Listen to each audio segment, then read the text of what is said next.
Hello everyone and welcome to our Strode Creative Media podcast. I'm here with Isaac, Sam and Joel, and today we're talking about climate anxiety and how it affects the youth of today and people in general. And we got some fact or fiction, we got Vox Pops, we got a guest interview, and just going to be a conversation about the climate. And starting off with our first question for you, Sam, do you believe that the older generation have ruined our future? Partially I do, yeah, because obviously they were here before us. But then equally, you can't really fully blame them because at the time they didn't know what damage they were doing to the world. So I guess technically they are, yeah, but they aren't fully to blame because they didn't know what they were doing to the planet. But they still did it, though, didn't they? And they know now, and they still haven't changed, have Exactly. Yeah, but what do you expect them to do now? I don't know. I mean, most people recycle, including the elderly. So what else do you want them to do? Well, convert to better alternatives. Why don't they all have solar panels on their roofs? Right, because it's expensive. Not everyone can afford it. I'm sure most people do have solar panels. In the end, it'll be cheaper, wouldn't it? I mean, it's more. Yeah, it's long cheaper. term, it's cheaper. Yeah, long term. They pay for themselves, but where do you get the money originally? If you don't have money to feed your children, you're not going to invest in solar panels, which are going to pay for themselves over 5 years. Yeah, that's a very specific type of people, isn't it? It's not like the entire population. But my point is that they can't really do much more than buying solar panels and recycling. What else can they do? But don't you think they might also have the mindset of, it's not our problem, we won't live that long? Well, some of them obviously do, because there's some people our age who think that. But not all of them are the same. Not all of them think, well, I'll be dead soon, I don't really care. Obviously, some people have grandkids, children that they care about who will be living long after they do. So the UN says that if we warm by 1.5 to 2 degrees by the end of this decade, we should be all right, but the problem is the rate. So right now, we're on track to warm by 1.5 degrees in 10 years, and if we don't slow this down, it could mean catastrophe. Isaac, should governments be introducing harsher emissions laws to cap big companies? I think yes and no, because if you introduce higher laws, then they might just move to other countries and do the same there. Not our problem. Not our problem. Yeah, but it is though, because it's our planet as well. Yeah. If we just do it as England, they will then say move to America, do the same there, and we lose out on money which Got they to set an bring example, you know. If one people do it, so what you're saying is that the whole world should follow by this rule. If the whole world followed it, then yes, it would work. Yeah, so it's something that the UN should introduce rather than particular governments. Potentially, yeah. Right. So, yeah, because otherwise one country's yeah, economy will suffer and the rest will just But that's skyrocket. very hard to do considering countries like India and China are already refusing to do such a thing. Is there a middle ground where companies and economies can prosper at the same time as taking care of our planet? I think that if we come to a good compromise between companies and countries, then we can come together and save our climate. But it's the fact that that compromise might take years, decades to make, which we don't have. Yeah. Many countries such as India and Morocco and Gambia are making progress and have like huge renewable energy projects. Do you think more countries should be hopping onto that boat? Yeah, I think they do, but also some countries might have difficulties. So we need to help those countries which can't access that yet and help them come to our level and all use renewable energy resources. But then that's harder than it sounds, because some people say, well, we should focus on England before we think of everyone else. And if everyone thinks like that, then this is never going to be solved. So how do we get past it? That is the problem. That's why it's not being solved. Well, global population has tripled in the last 72 years. It's now an all-time high of 7.8 billion people. No, I think that China's one-child system is being employed in like loads of different countries. I don't think it's right. I think it's a horrible thing to do. Yeah. But in this, what else can you do? Exactly. You can't just. In all honesty, I think limiting the amount of children that you can have is the worst option to prevent climate change. That's just ridiculous. You need less people. So governments should just make contraception more accessible. Yeah, but it's not even about not having kids. It's about finding other ways other than not having kids to prevent climate change. Yeah, but I don't think children are our main issue. The more Yeah. population the more population there is, the more energy that will be The required. more food, the more Yeah, cars. but then there's ethical Mm. issues. Is it right to tell people that you can only have Of a course it's maximum not. of one Well, child? it's obviously not, but there's nothing you can really do about it. If the government puts it in place, what are you going to do? Last week we had the opportunity to ask our Head of Student Services, Jude Payne, a question which gave us a bit more knowledge about climate anxiety. Insulate Britain has been in the news recently for their protests, which are blocking the roads, which in turn stops ambulances and other emergency services.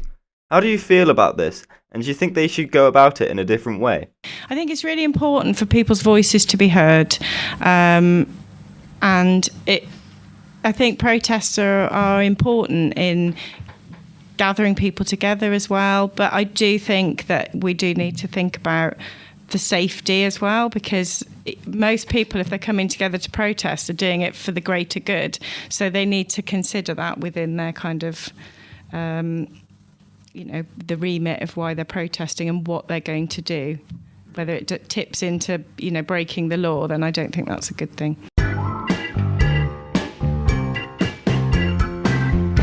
Now, this is our fact or fiction segment where I read out today's headlines and you've got to decide whether they're fact or fiction.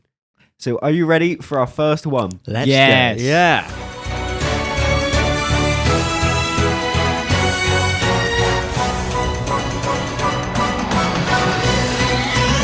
In 2020 alone, more than 750 endangered species were lost due to wildfires. True or false? True. True. That's 100%. Because was it Australia? Think of the all the amount of fires in times- Australia. The amount of times that it was in the news that we're losing more and more animals, it's got to be, surely. right at the I start mean, of 2020 the only as well. reason that it might be false is if it's more. It's actually false. In 2020, there was only 130 species which were lost to wildfires. Still. It's still. Yeah, that It's that a makes very sense. large amount. Species. I was thinking more number of animals. Okay, that would be in the thousands of hundreds. Yeah, Yeah. but 130 Hundreds of species. thousands. That's quite a bit. Exactly.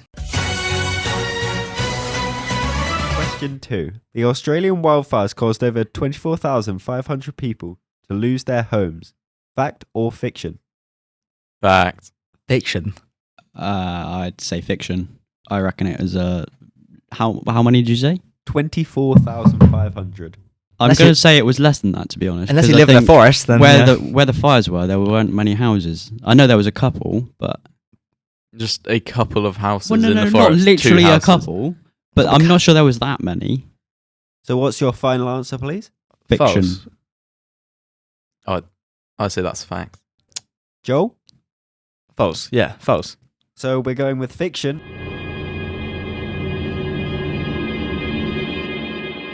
It's fiction. Exactly. Oh, Easy. There was only 10,300 homes lost. Wow. I'm so good. it is quite saddening that we say there were only 10,000 That's homes. still Yeah, I know. very- but very it's large it's an number. improvement It's from the still first a figure. very Not the most saddening empathetic kind of people, are we? statistic. It's a shame that anyone lost their houses, to be honest. There we go. Question 3. 11% of all global greenhouse emissions caused by humans are due to deforestation. True. I think it's more than that. Oh, I think that's about right. 11%. Really? I'm going to say true, but I don't think that's going to agree yeah, with me. I'd say true. So you're saying That's- true? If it's false, then it's got to be more. Mm. It's true. Yes. That is actually not as much as I was thinking, to be honest. Not as much. I thought it'd be more than that.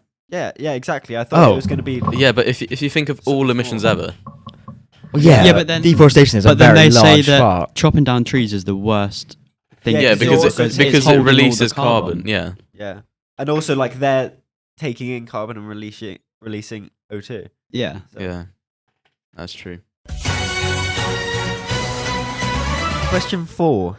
Average global temperatures in 2020 were 0.98 degrees Celsius, warmer than the 20th century average. Fact or fiction? Fiction. Fiction. It's over. Because I've actually got something on my paper. Yeah, I saw we talked about this earlier as well. We brought that up earlier. All right, I shall go with fiction. It's fact. What? Oh. No. We'll forget what I said then. You got it from Wikipedia then.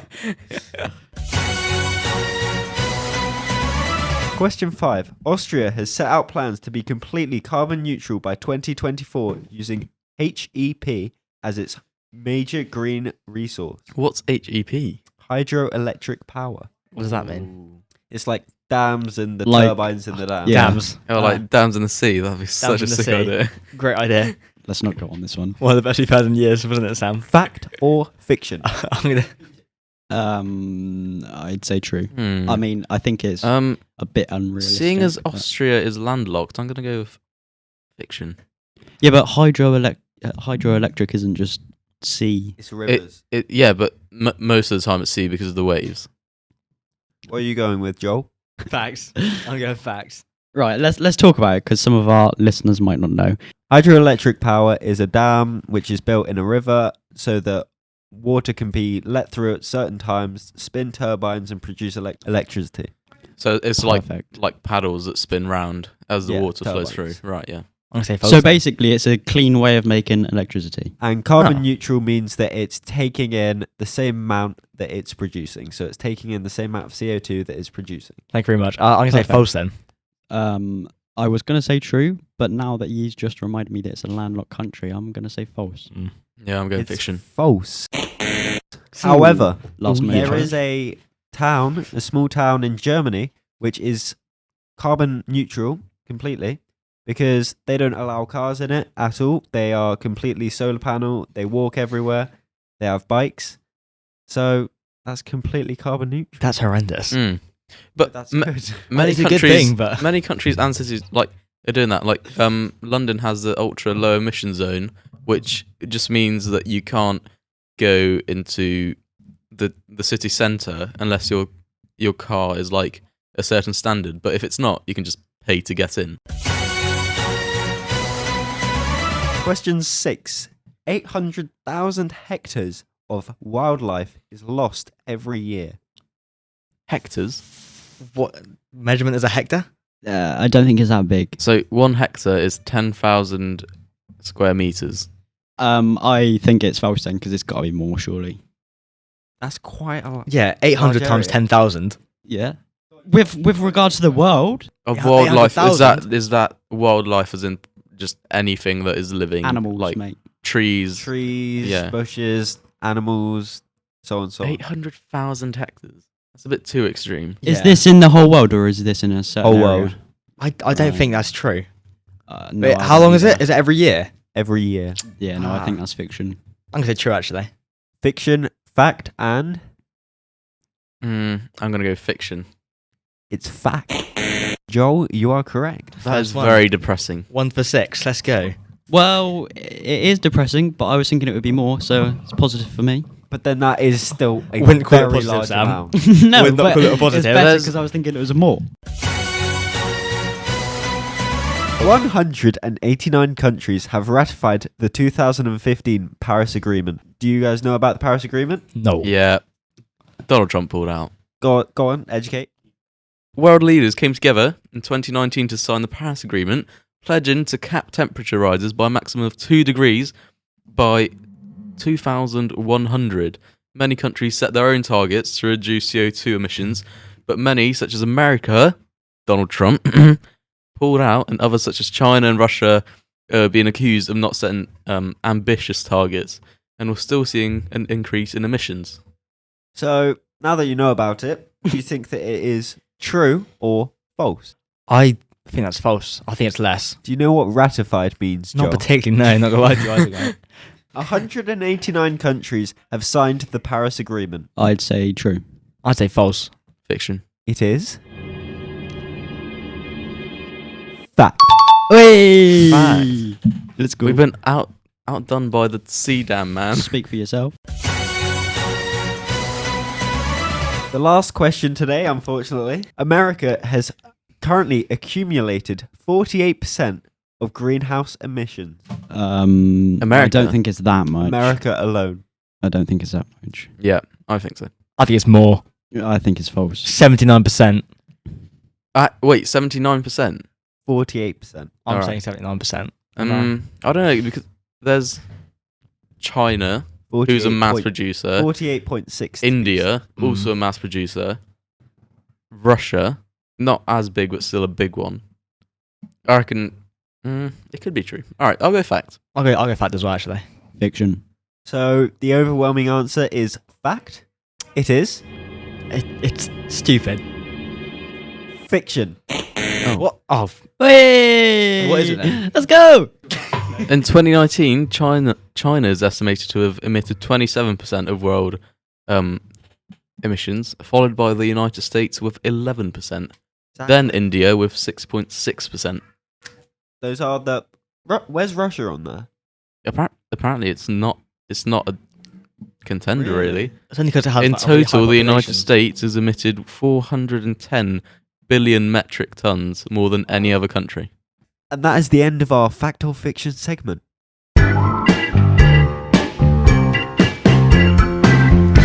So going into our interview part of the podcast, we're here with Adrian. Adrian, would you like to introduce yourself?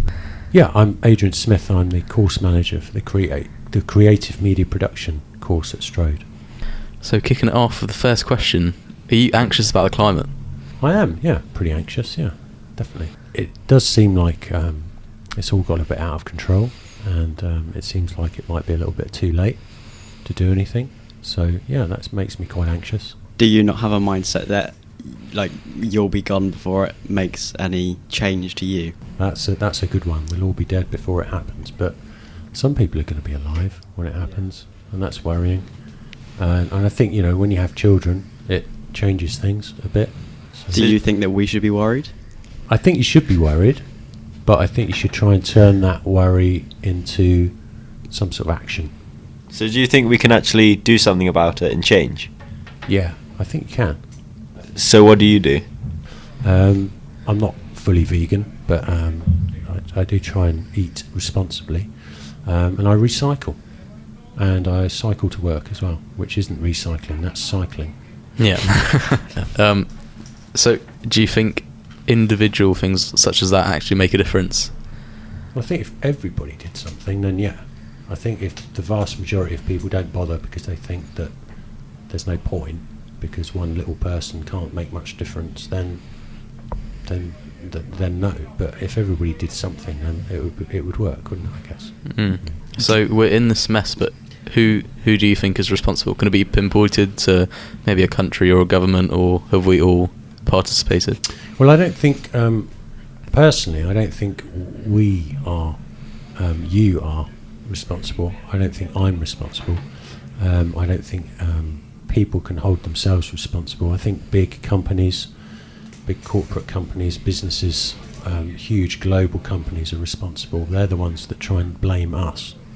That's my personal opinion, is that we're always told, well, the consumer wants it, so it's their consumer's fault. Do you blame the older generation? Not really. I don't think it's the people's fault. I don't think just because an older generation may have used a lot more coal, for instance, and a lot of people would have been working down coal mines in the recent past. It's not their fault as such. It was just that was the situation they were in. That's how they grew up, and now we're in the situation we're in now. We've got a lot more educated about it, and we've got a lot more information, haven't we? So what about countries such as China and India, which now have the knowledge of climate change but still don't change? It's tricky, isn't it? It's all about money. I think it's all about money, basically. It's the big global companies, the countries that are trying to get ahead, and it works all the way through down the line. If you try and change something, somebody always puts their hand up and says, well, actually, that's going to cost us money, so we can't do it. And that happens at all levels, I think.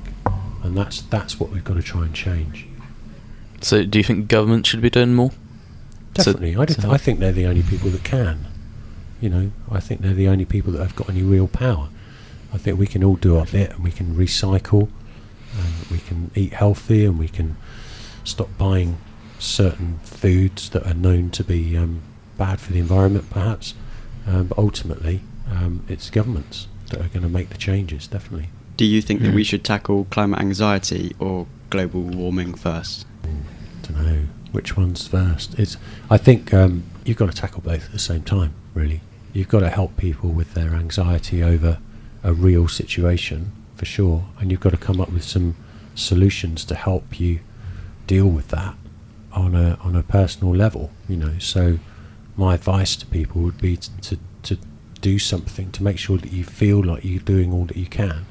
I'm not saying you need to drop everything and go off and work for Greenpeace and, you know, stop people from whaling, or, you know, you don't have to go and do something extreme, but you can do something in your everyday life that will help, and it might make you feel better about things, you know. I personally hadn't heard of climate anxiety before doing the research. So do you think that the government should be doing more to raise awareness about it? I think so, yeah. It definitely good point, actually. You know, in education, we've had a lot more in education to do with awareness of the climate and the climate crisis. But the problem is, I suppose, now that these younger people are coming through school who have got all this information, but nobody's giving them any real kind of solutions, and nobody's giving them any hope, you know. So dealing with this new anxiety is going to be a big deal, you know. We're going to be moving to electric cars soon, but then that brings up another problem of where's all the batteries going to go after they're put in dumps. So that is going to affect the environment. Do you reckon because there's just going to be more and more problems like that with everything, so do you reckon we'll ever get out of this? Do you reckon it is preventable? I've got no idea, really. I think I've heard that electric cars are great, and then other people say, yeah, but it costs money to make the electricity, obviously, and then the batteries need to be disposed of, and all of that sort of side of it. I mean, you know, you look around the room now, we've probably all got smartphones. Pretty much everything we own in technology is an issue, or going to cause an issue. We're all we've all bought into this, haven't we? You know, so it's a really tricky one, isn't it? But I think that technology will be the solution. Last question. The United Nations Intergovernmental Panel on Climate Change warned us in 2018 that we only have about 12 more years before it's gone too far. Why do you think it's now, only 3, almost 4 years later, that people are starting to act on it? Like, it's become a more talked about subject now. God, well, I think it's to do with money again. I think that people have got other things on their mind. The governments have got other more pressing issues, and the thing is with the environment, it's always been that issue that could wait. They could always put it to the back of their minds for a little bit. It's going to happen in, you know, 50 years, 100 years. You know, there's been different scientific studies done that have come out with all sorts of different ranges of different outcomes. So some scientific studies have said it's all a hoax, it's just natural. Other scientific studies have come back and said we've only got 50 years left, or, you know. So the information has been conflicting, and they have used that information conflict to justify inaction, really. I think the governments have just said, well, we're not going to do anything because it's not really clear yet. And now they've all had to admit now that it is pretty clear, and a lot of people are pointing at the governments now and saying, you need to do something now. And that's why they're doing it. And governments really only do something if it's a vote winner. And if people want it, then they'll do it. And maybe that's something we can all do, is put pressure on the government to make changes. Thank you very much. Yes, thank you very much for your time, Adrian. That's okay. Thank you very much for listening. This has been a Strode Creative Media student podcast, and we'll see you next time. Bye. Bye. Bye. Goodbye. You've been listening to a Strode Media production.